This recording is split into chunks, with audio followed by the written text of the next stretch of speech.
Bezrat Hashem Bishuato, on continue notre étude journalière. On commence avec Ilchot Shabbat. On est maintenant dans Melechet Soveya, l'interdiction Shabbat de colorier.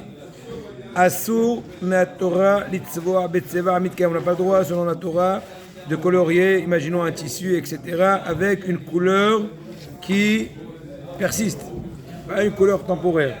Les Hachamim asru litzvoa af betzeva she'eno mitkayem. Nos sages ont interdit midirabanan de colorier même quand la couleur ne persiste pas. Par rapport à ce ciré de chaussures, on n'a pas le droit donc de cirer les chaussures avec donc la fameuse crème de cirage, ou avec même des fois il y a aussi le fameux produit liquide. Dans tous les cas, étant donné qu'il y a une colorisation de la chose, c'est interdit. Mais on a le droit par contre de les légèrement les nettoyer avec une espèce de matlite. Matlite, c'est une espèce donc de petite serviette, bien sûr pas mouillée. Voilà. Maintenant, avançons. Ippour. C'est Inès, méchant. Ippour. Pour la café. Assour le isha lit-aper be-Shabbat. Une femme n'a pas le droit de se maquiller pendant Shabbat. Le rouge à lèvres, la poudre, etc. Farajou, bon, toute la liste bien connue. Make-up, peut mettre le crayon. Non, parlons pas aussi de rougeazon, comment on dit? Guizo, chakou. Dans tous les cas, c'est interdit. Même si des fois c'est transparent, la peinture des ongles, c'est quand même interdit. C'est quand même interdit Shabbat. Ça s'appelle colorier. Kolka basé. Même si elle est déjà maquillée depuis la veille de Shabbat, elle ne veut Shabbat que renforcer le maquillage en rajoutant un peu plus d'intensité, sans parler de la question de Tzni'ut. Et bien dans ce cas-là, c'est quand même interdit Shabbat de le faire. Il y a plusieurs qui se trompent dans ce point-là, qui pensent que puisque je suis déjà maquillé, je ne fais que rajouter ou que renforcer le maquillage déjà présent, ça serait permis. C'est faux, c'est extrêmement interdit, c'est complètement interdit, il n'y a aucune permission dans cela.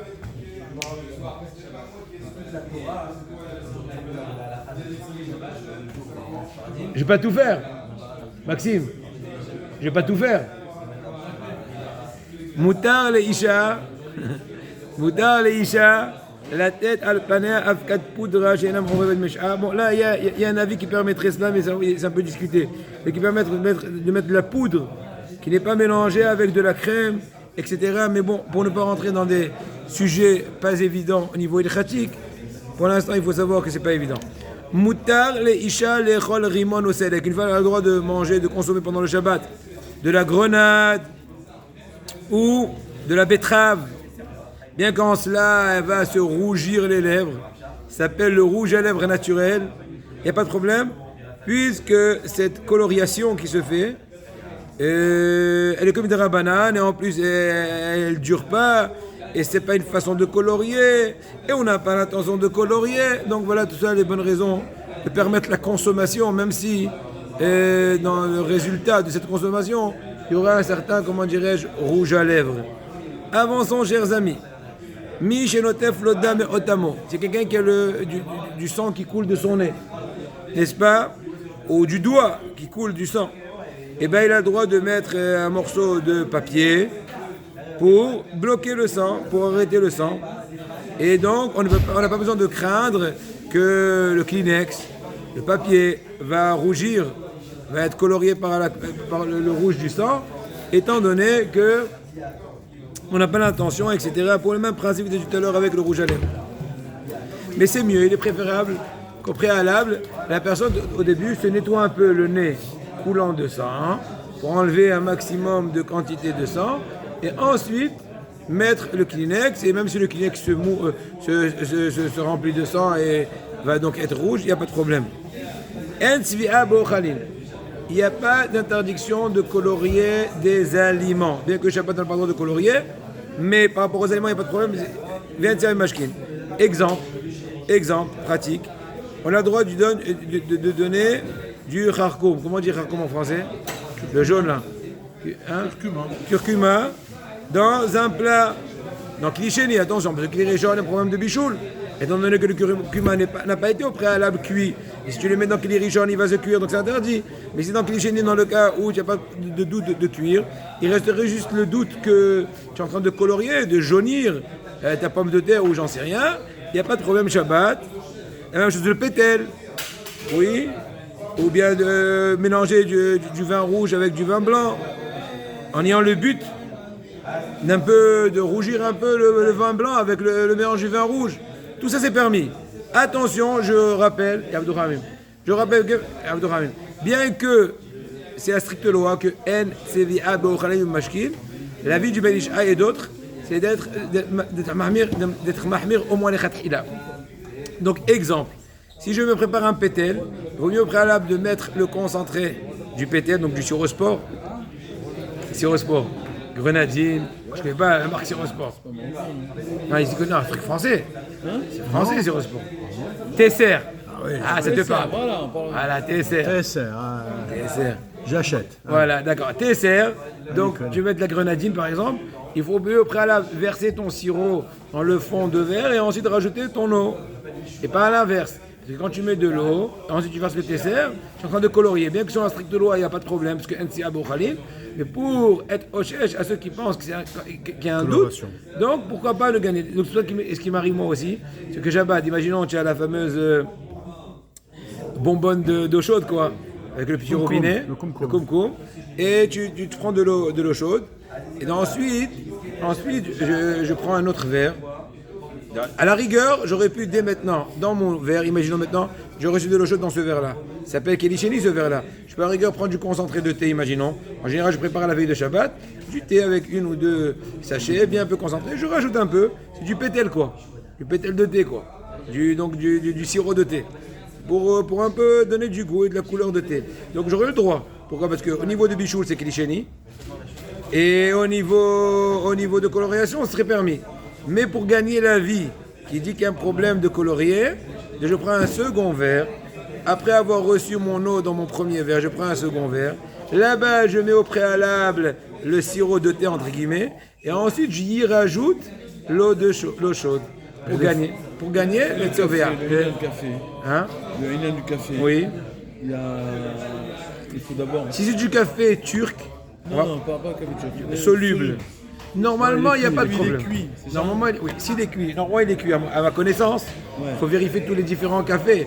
Mais bon, à ma connaissance, donc le café de grain, quoi, comme celui-ci qu'ils m'ont mis maintenant, grain, pas grain en fait, Nescafé, quoi. Bien connu, soluble. Normalement, il est déjà cuit au préalable, donc à la rigueur, donc je peux, une fois avoir reçu mon eau chaude de la bonbonne, on va appeler ça comme ça, la bonbonne d'eau chaude, donc mettre directement mon café. Moi, en général, je fais toujours une nouvelle étape. Le café d'abord, l'eau après ou... Non, si tu mets le... Non, c'est pas évident. Bonne question. C'est cuit déjà. C'est cuit. Le café, il est cuit. Pose-moi une question. Je réfléchis. Il y a une mahlouka. J'explique. La mode chez En Bichoul Ar Bichoul, il y a Shomrim chez Bichoul Harikliya, la Haritzliya. J'explique. Il y a un principe qui dit qu'il n'y a pas de Bichoul Ar Bichoul.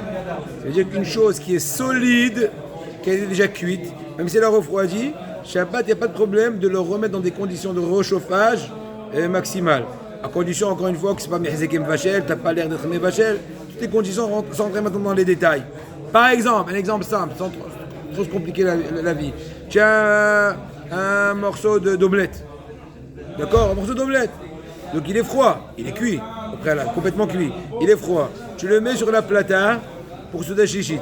Il est vraiment brûlant, imaginons. N'est-ce pas ? Il vaut mieux qu'on le met sur la plata au passage, je fais remarquer, de le mettre sur une assiette renversée. Parce qu'il y en a qui disent que la plata, c'est considéré aujourd'hui comme un moyen de cuisson. Donc si tu le mets directement, tu semblerais cuire. Bien que dans le fond, tu ne cuis pas, étant donné qu'on a un principe que En Bichoul, Ar Bichoul, Beyavesh. Une fois qu'une chose a été déjà cuite la veille de Shabbat, elle n'est pas humide. Et tu es en train de la recuire ou la réchauffer, ça s'appelle un réchauffage et pas une recuisson. C'est vrai. Mais c'est Kim Vachel, tu as l'air, celui qui est de côté, de mettre sur un foyer de cuisson. Il y en a qui disent que non, Rabbi Ovadia, et d'autres qui disent non. La plata, c'est connu étant juste un endroit de conservation de chaleur. Ce n'est pas un endroit de cuisson. En discussion, en tout cas, si on veut être hochèche à ceux qui sont marmirim, on met une assiette renversée et on le met. D'accord ? Mais maintenant, une fois que j'ai mis mon assiette renversée, donc c'est remarquable que c'est pas une cuisson, c'est qu'une recuisson. Mais en fin de compte, je veux recevoir un résultat d'une chaleur maximale, il n'y a pas de problème. En bichoul, ahar bichoul. Si on met une assiette, Attention, c'est attention. yavesh, Oui, d'accord, c'est bien. c'est l'achlo. Non. Si Il c'est a là, retourné. c'est le Maroket Rishonim. Marane posek siman shin yut et saïf dalet que yesh bichoul ahar bichoul bela et j'explique. Une chose qui est liquide, la soupe, un bon bouillon. Il a été complètement cuit la veille de Shabbat. Il était complètement refroidi. En tout cas, il a moins de degré, et un degré de chaleur moindre que le degré de Etzolet Edbo. Donc il est qualifié pratiquement froid. Relativement. C'est vrai qu'il est tiède techniquement, mais pratiquement ça s'appelle déjà froid. Dans ce cas-là, est-ce que tu as le droit de le réchauffer, le mettre sur une assiette inversée, sur une plata? Donc dans le sens que il n'y a pas. Mais un problème, est-ce qu'en fin de compte ça va entre guillemets bouillir, ou plutôt rebouillir ton bouillon? Est-ce permis? C'est pas Complètement sûr. interdit. C'est pas sûr que ça va rebouillir. Si j'ai mis l'assiette à l'envers. Effectivement. Si Pas c'est sûr. pas sûr, c'est un Ça va sujet à débattre. Maintenant, on va aller du principe que c'est sûr. Je veux analyser le problème auquel je veux arriver. Maintenant, si on commence à analyser chaque détail, on n'en finira plus. Mais tu as raison. Si c'est pas sûr, c'est une nouvelle question. Mais si tu veux, après, j'en parlerai après parce que je ne veux pas trop bifurquer. Pour retourner à notre histoire, dans ce cas-là, si tu es certain que ton bouillon, donc, il va rebouillir, eh bien, c'est Issour Torah. Pourquoi? Tu m'as dit que El Bichoul Arbichoul. Réponse, c'est le Maroket Rishonim. Une stira entre deux Gemarot. En Daf Lamed Dalet, je crois dans Shabbat et Kouf Mem Zayin. Et je t'arnagol de Rabbi Abba dans Daf Kouf Mem Zayin, je crois. Daf Lamed Dalet, là-bas, Amoud Aleph. Et l'autre Gemara qui dit que El Bichoul et El Bichoul. Stira. Une des réponses, comme ça il pose avec Maran, c'est Machinut Et Saïf Dalet, que quoi? Que Yesh le Halek ben Lach le Yavesh. Une chose sèche que tu réchauffes Shabbat, il n'y a pas d'interdiction de bichoul. Alors qu'une chose, allons-y les amis, qui est là, qui est humide, qui est liquide, eh bien j'explique. L'effet de la cuisson est de façon remarquable perdu vu le refroidissement. Donc quand tu la réchauffes, c'est comme une espèce de recuisson. Bien que dans le fond, le bouillon était déjà cuit. Imagine-toi, je ne l'avais pas cuit, ça aurait été de l'eau avec du maracrof. Pas très très bon, d'accord? Mais quand même, étant donné que l'effet maximal de la chaleur a été, entre guillemets, annulé ou rabaissé de par le refroidissement, donc le rebichoul, c'est comme si un premier bichoul.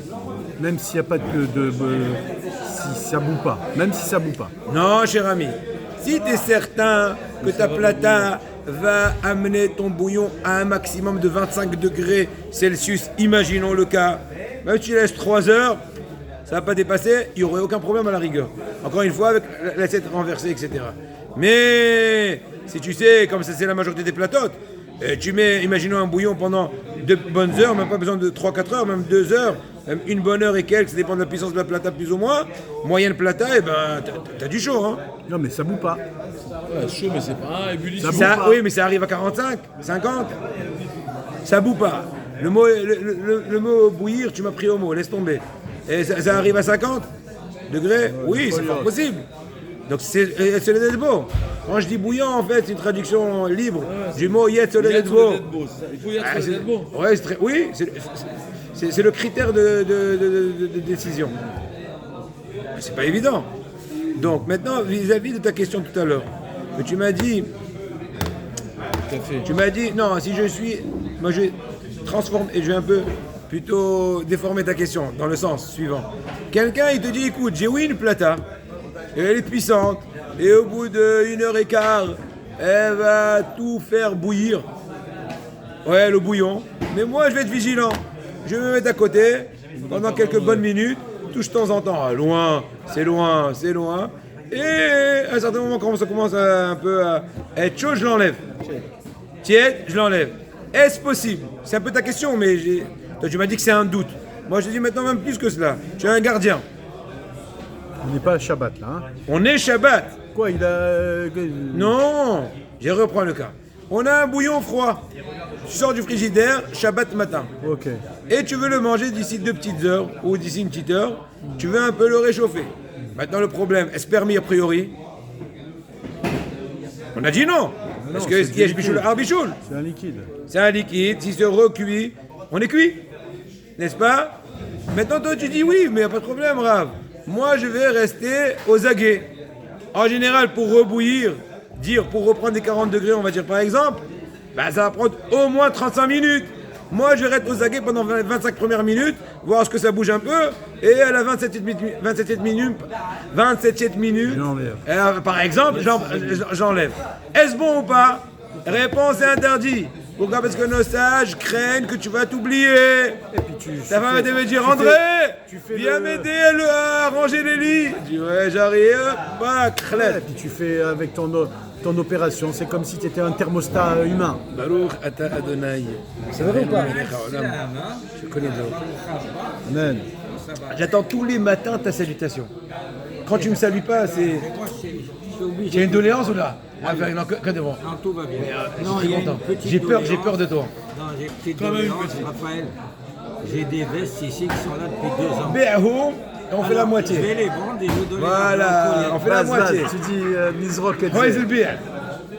c'est des chapeaux, il y a des chapeaux. Bon, vous entendez, chers amis? Bon, super. Donc voilà, tu as pris beaucoup de Hidushim. Je rajoute un détail dans le même sujet. Très grande discussion entre Rav Mazoud, Rav Ovadia et tous les grands dictionnaires, Hachar Machash et tout. Ai-je le droit de mettre, encore une fois, on parle des cas pratiques, de la plata parce que c'est le cas, on va dire, journalier. Le Shabbat, tu as du bon poisson qui t'est resté du vendredi soir. Et il y a une mitzvah selon la Kabbalah de goûter du poisson à chacune des 3 repas. Donc tu veux maintenant réchauffer ton poisson. Voilà que ton poisson est sauceux, avec de la sauce. Est-ce que tu peux considérer la sauce comme annulée vis-à-vis du poisson? Le poisson en soi, entre guillemets, est sauré, comme l'histoire de d'accord, vous avez compris? Donc le poisson en soi, de façon, on va dire, essorée, il n'y a pas de problème de le réchauffer. Encore une fois, on va dire, on va au maximum faire une assiette renversée, d'autant plus que quand elle est renversée, c'est possible que ça ne va pas beaucoup chauffer, d'accord. Mais s'il y a de la sauce, alors si la sauce était toute seule, c'est interdit, toute l'histoire du bouillon, avec tous les détails. Maintenant, quand on marie, entre guillemets, la sauce avec le poisson, en fait, on ne les a pas mariés, et ils ont baigné ensemble, ils ont cuit ensemble. Est-ce qu'on va considérer la sauce tafel au poisson?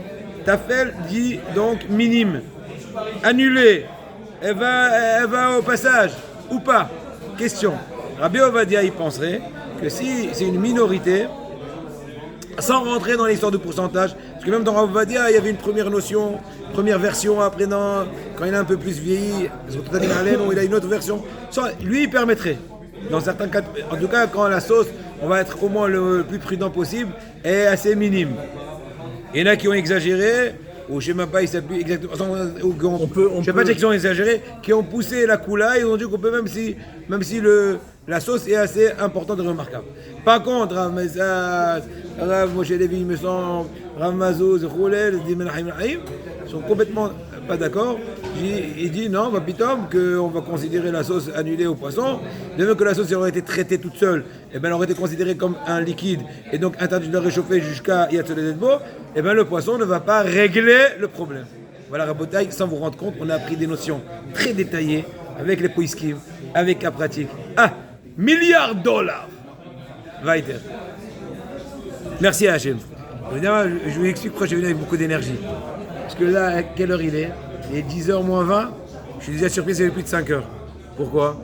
Je suis levé, je suis parti chez le Tzadik, le Yanouka. Il était là-bas, il y avait un Brit, il était déjà Tibour. Il m'a béni, il m'a reçu personnellement à l'arrière avant de rentrer dans la voiture. J'ai donné une lettre. Et la première chose qu'il m'a vu quand il m'a vu, il m'a dit: tu m'as pas amené des bonnes choses douces? Je lui ai dit: qu'est-ce qu'il y a? Mais j'ai un nouveau livre. Je lui ai dit: c'est en route. C'est la première réaction. Il dit: Aramim, il te dit pas où est-ce qu'ils sont Grawez. Il te dit pas où est-ce qu'ils sont les gâteaux marocains de Maxime. Il te dit où est-ce qu'ils sont les Lernen Teire. Les délices de la Teire. Les délices de un des cours, ouais, un des cours à moi, un des cours de Rabbi Nachman, j'ai appelé ça.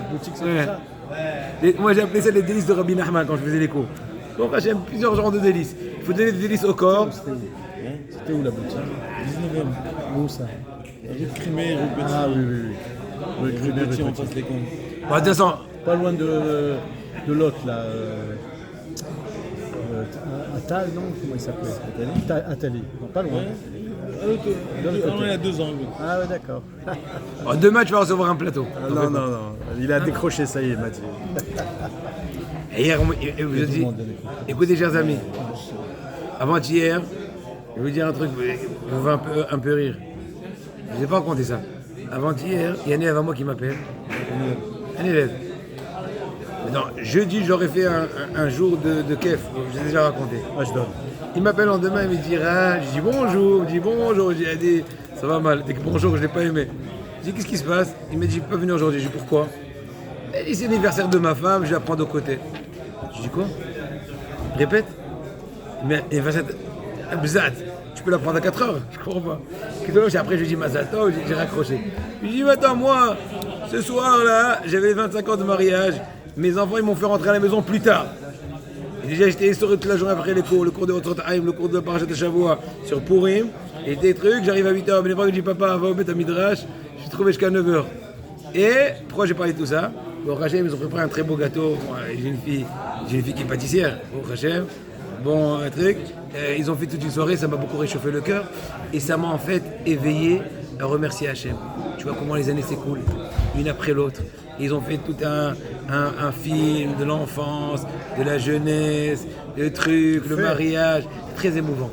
En fait, ça t'interpelle que toutes les bontés qu'Hachem te fait, ce sont des investissements qui t'incombent de remercier Hachem, d'utiliser toutes ces bontés qu'il t'a fait dans le bon sens, de remercier Hachem, de dévoiler son nom, de le servir avec...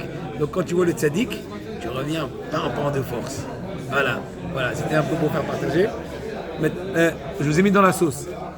Maintenant, Mishkefe Shemesh, les lunettes solaires, Shabbat.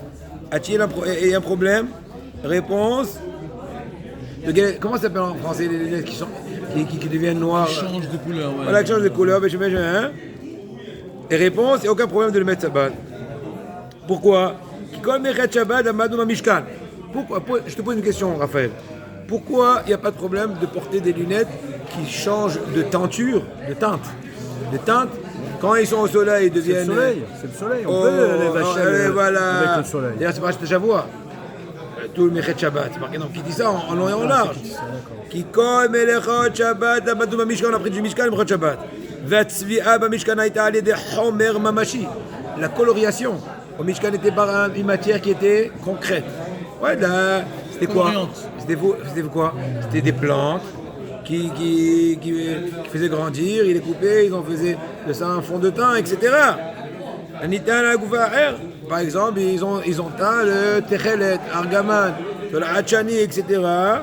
Machen ken ba mishkan. Machen quoi? Des zgougiot, non pas des verres de lunettes. Là, c'est juste un truc, on pourrait dire un peu chimique. Donc, puisqu'il n'y a aucune ressemblance avec le cas du Mishkan, il n'y a pas d'interdiction de porter telles lunettes qui sont variantes selon les rayons du solaire, quoi. Voilà. Même un œuf qui est cuit par le soleil, on a le droit de manger.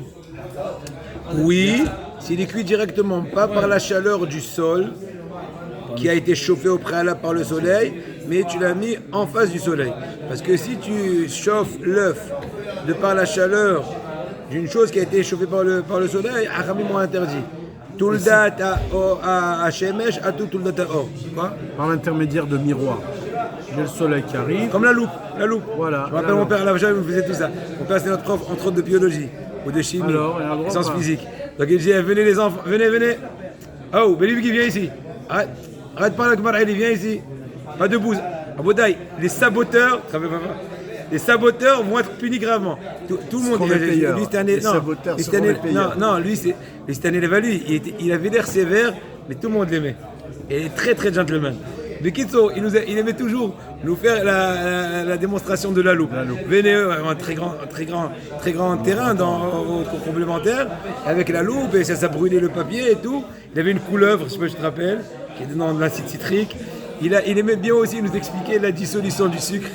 Et tu le voyais, il s'éclatait de rire. Il mettait un peu de sucre, il disait ça se dissout. Et après il disait ça y est, maintenant on est arrivé à la saturation, ça marche plus. Il n'y a pas de l'eau sucrée, il y a du sucre mouillé. Etc.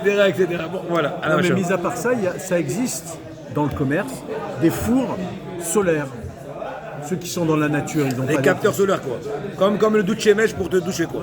Ouais. Énergie solaire. Ouais, mais c'est-à-dire ils mettent un Des poulet. panneaux.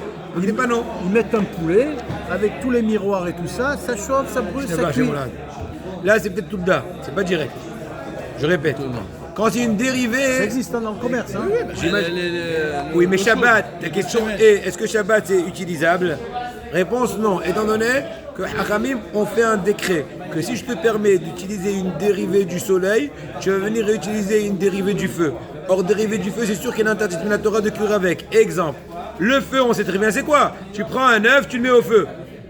J'en sais rien. Tu prends un morceau de steak, tu le grilles. C'est clair. Une dérivée du feu, c'est tu prends une marmite, tu la chauffes sur des flammes, tu la sors des flammes, elle est encore, comment dirais-je, brûlante, et tu mets un morceau de steak. C'est aussi un Ishom la Torah. Dans le cas où il y a Machal Ben Droussa, ils sont rentrés dans les détails. Eh bien, nos sages ont dit de même que c'est interdit, mais la Torah de cuire de par une dérivée du feu. Ils ont interdit Midarabanan de cuire avec une dérivée du soleil. Parce que dérivé pour dérivé, ça porte à confusion. Parce que pas toujours tu es conscient de la source de la chaleur. Est-ce que tu vas différencier entre une source de chaleur qui a été au préalable préparée au feu ou au soleil?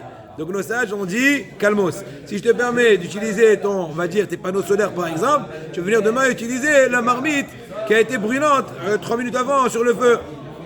Super. On va d'abord dire combien de la redonne aujourd'hui. Maintenant, pour finir,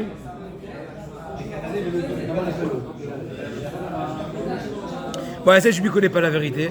Il faut voir ce que c'est. Edouche, il est reconnu. Mais il dit qu'il y a aujourd'hui une espèce de verre que quand tu verses de l'eau, je sais pas quoi, il y a une espèce d'image qui s'affiche. Vous connaissez ça? Non, vous ne connaissez pas. Reste tranquille. Avec la chaleur. Ouais, je sais pas. Ouais, c'est un truc, un effet miroir, je sais pas. Bon, il veut permettre, je ne connais pas le cas et je ne sais pas si c'est reconnu et si tout le monde est d'accord, je ne sais pas. Maintenant, aux questions. Là aussi, c'est pas évident. Lui, il veut permettre de mettre une sabonia donc, au WC, de mettre au côté le fameux savon, on appelle ça le savon, ou le désinfectant, ouais, etc. Même s'il colorie, il veut permettre. Il y a une action alchim. Ah ouais. Donc, pourquoi lui veut permettre? C'est ce qu'on aura en vert, en bleu. Nous, on l'avait vu ici dans ce séfer-là qui disait qu'il faut être scrupuleux. Que quoi? Parce que un tzvia et la bédavar mitkayem.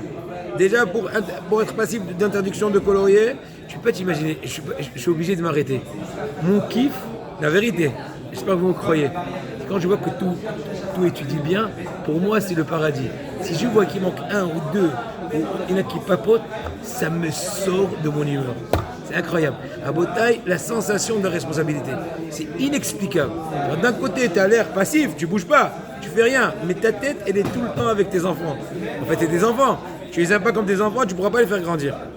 Donc et voilà. Donc, quand je vois que ça lerne, je dis Hachem, j'ai des Rabekef. Je dis Hachem, fais-toi le kiff, tes enfants, ils utilisent la Torah. Non, moi je reprends. Lui, il veut te dire pourquoi on aurait le droit d'utiliser cette sabonia, ou plutôt ce savon qu'on met au coin du canard, le WC là. Ouais, du WC.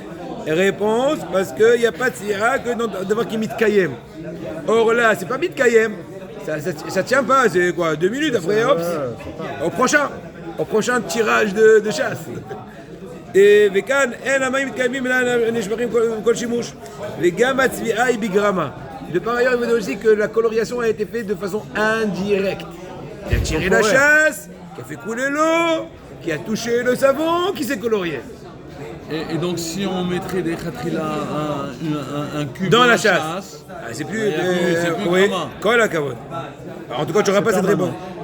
Grama, c'est indirect. Yesh la asot, yesh li grom. Grama, c'est pas temporaire. C'est marqué dans la Gemara maintenant. Non, à travers une autre c'est d'autres choses. action que l'on tient. Même si c'est pas temporaire, si la façon dans laquelle tu as adhéré, par laquelle tu as adhéré, C'est pas bon. voilà, et ben c'est interdit. La raison que mon psyché, bon, maintenant il y a qui sont halkim. Maintenant on va pas rentrer dans la fougue de la discussion, d'autant plus que pour l'instant, j'y suis pas. Vous savez, il faut être émettre, parce que des fois il y a des gens qui te disent non, je vais pas m'allonger. Je dis allonge-toi. Ah ouais, je sais pas, je me rappelle plus. Sois sincère. 1, je vais pas m'allonger. 2, j'y suis pas pour l'instant. Va être. Allons-y, petite question journalière pour un peu faire diversifier. Nous étions invités pour le déjeuner dimanche, c'est nos amis mais ils nous ont dit de venir à 14h. Entre-temps, nous avions déjà faim. Mon mari m'a dit que nous pouvions faire motzi à la maison, en pensant que nous poursuivrions notre repas chez nos amis, sans refaire motzi. Est-ce vrai? Tu as compris? Donc il a faim. Il dit, attends, ceux-là, ils sont lourds, hein. Ils mangent à 14h. Et moi, j'avais demandé à midi. J'arrête de grogner. Fais un petit netilat. Mange un petit truc. Calme la faim. Et retiens-toi jusqu'à 2h. On continuera là-bas. Réponse, c'est effectivement possible. Certains décisionnaires limitant cette permission au cas où vous rendez chez vos amis pour une mitzvah, pas pour une simple visite. Donc, ils disent que c'est pour une mitzvah. Tu vas aller à un brit, imaginons. Et t'as faim. Et tu veux manger là-bas, tu n'as pas. Manger ici, c'est pas le même lieu. Eh bien, on te permettrait. Mais dans tous les cas, assurez-vous, donc même si c'est que pour une mitzvah, pour ceux qui pensent que la permission est que pour une mitzvah, il y a encore 2 conditions à respecter.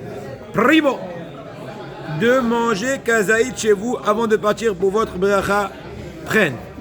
Espèce en prise, démarrage, starter.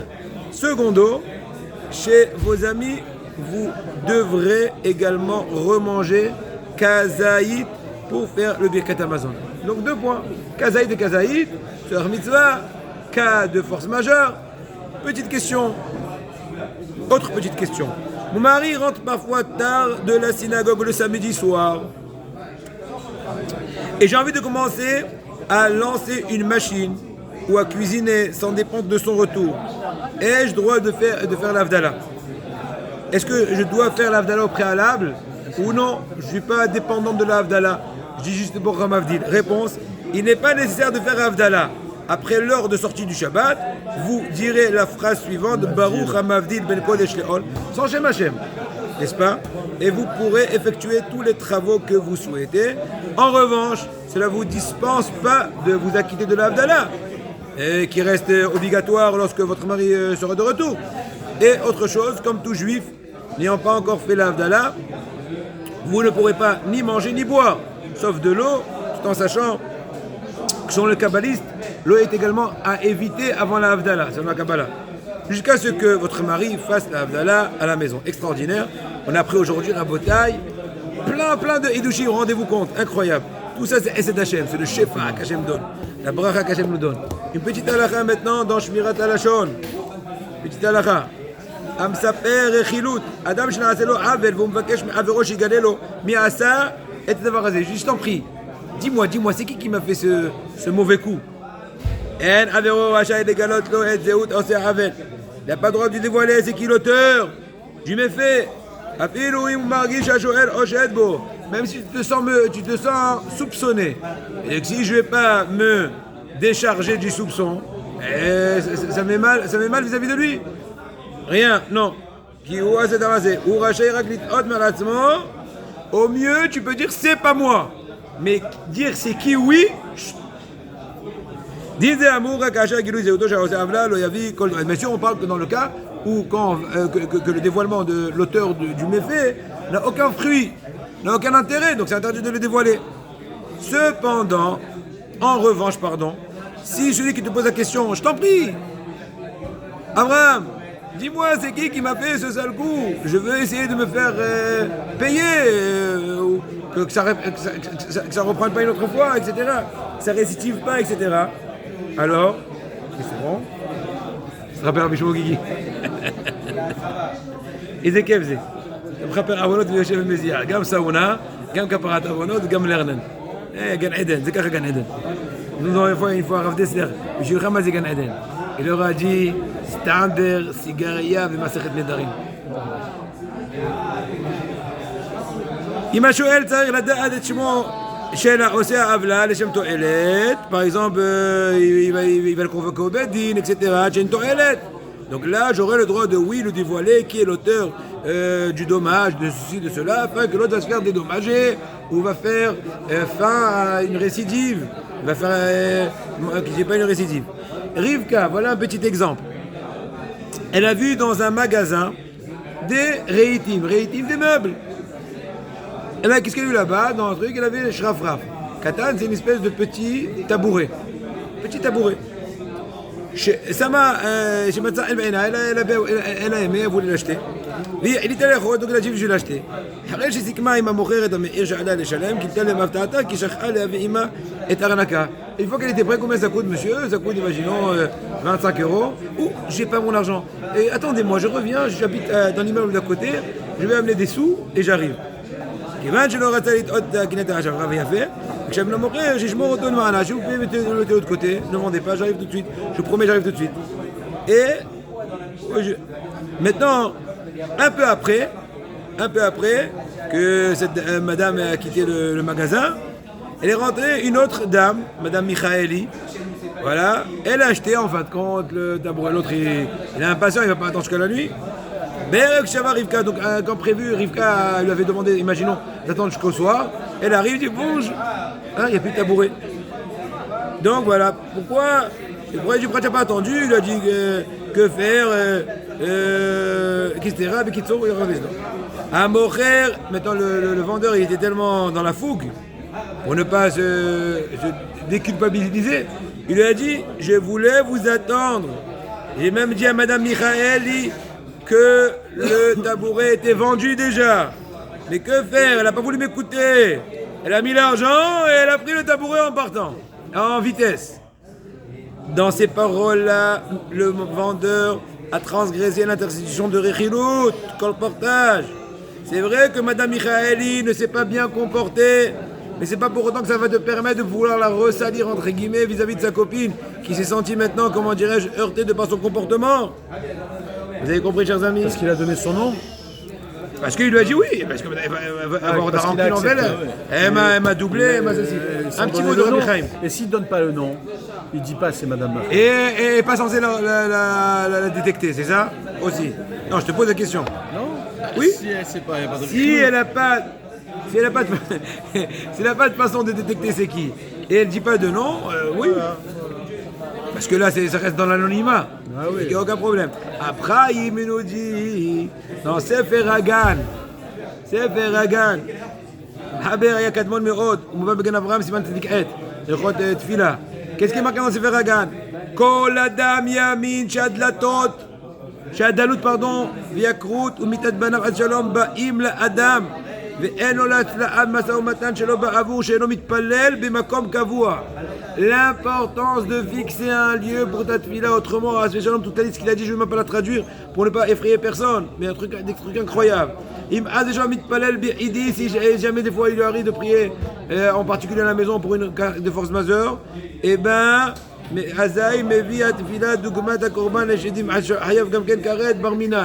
tellement il est humra de ça, il dit, encore une fois, je ne veux pas trop traduire parce que ça fait peur.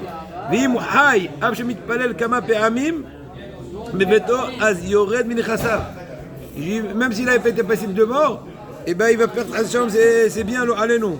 Ve'ani, Hashuv Kamet, donc ça je dis qu'une personne qui est pauvre est considérée comme un mort. Oh, chez Banav metim lo alenu, chez Mestilenu, Hashuv Kamet. Vayarev, arrête, Idvar Hashem, Roselizah, Madalut. Je vais t'éloigner de toute pauvreté, tout autre mauvais décret, et à peu raison d'allonger sa vie, quoi. En d'autres mots, pour parler positivement, il faut Ya'aselo makom kavua, avoir un endroit fixe. Av bi'ishuv litpalel tamid, à toujours être makpid, descendre dans un endroit. On finit encore une Et phrase. si on te prend la place? Si on te prend, tu peux te mettre à côté. Si tu te mets dans la ronde de 4 amot, c'est aussi bien. Voilà, gentiment, et après. Oui, Oui. mais même à la maison, il y en a qui disent que tu pries des fois à la maison. Il faut avoir un endroit kavua à ta tefila. J'ai pas dit qu'il faut prier à la maison, mais bon. Au mouvement, je colle un albe, comme chez un honnête. Voilà ta question. On parle qu'il n'y a pas de honnête quand on va majeur. Mais Zam, Mirton Hashem, Idbar, Mishamro, Ami honnête. Celui qui honore l'honneur d'Hachem, la volonté d'Hachem, le surveille qu'il n'est même pas de cas de force majeure. Quand je marque dans ma série de Katadafé, Kol Hasham, Otav, Olamazet, celui qui jauge ses chemins dans ce monde-là, en d'autres mots, qui fait attention de couper la Torah comme ce qu'il veut, Zoché, Veroé, Bishuato, Shela Kadosh Baruch. Il va voir les Shuat d'Hachem quand c'est marqué, Vesham, Derech, Alen, Vesha Hachem. Donc je vous dis oralement au nom du Rahim Akadosh. Donc il verra les Shuat d'Hachem, comme ce que celui du Pasuk dit. Au nom du Rahim Akadosh, je rapproche à Shavua. Un petit mot avant de vous le dire, bonne journée. C'est-à-dire, pour moi c'est bon après-midi. Et c'est-à-dire, chers amis, C'est marqué que Moshe Rabbeinu est descendu à Arsinaï, il avait les tables de la loi, il les a cassées. N'est-ce pas? Et alors, je pose une question. Toute l'erreur était une erreur de 6 heures, n'est-ce pas? Ils sont trompés, Moshe Rabbeinu est mort, etc. Akadosh Baruch Hu n'aura pas pu dire à Moshe descends plus tôt pour éviter toute cette catastrophe spirituelle incroyable qu'aujourd'hui on est puni de Hata Hegel, etc. Réponse, il dit Akadosh un truc incroyable. Une des réponses, il dit que pendant les 40 jours, Moshe Rabbeinu a reçu toute la Torah, toutes les parties de la Torah. Pshat, Remez, Drach, Sot. N'est-ce pas? 10 premiers jours de la quarantaine, Pshat. Les 22e jours, Remez. Ensuite, Drach, ensuite Sot. Il dit les derniers jours, c'était le Sot. Faire manquer à Moshe Rabbeinu 6 heures de par 10 jours de Sot, ça vaut pas le coup. Malgré tout le désastre qui est sorti de cela, ça vaut pas encore le coup qu'une goutte de Torah ne nous manque. Incroyable. Bonne journée, chers amis.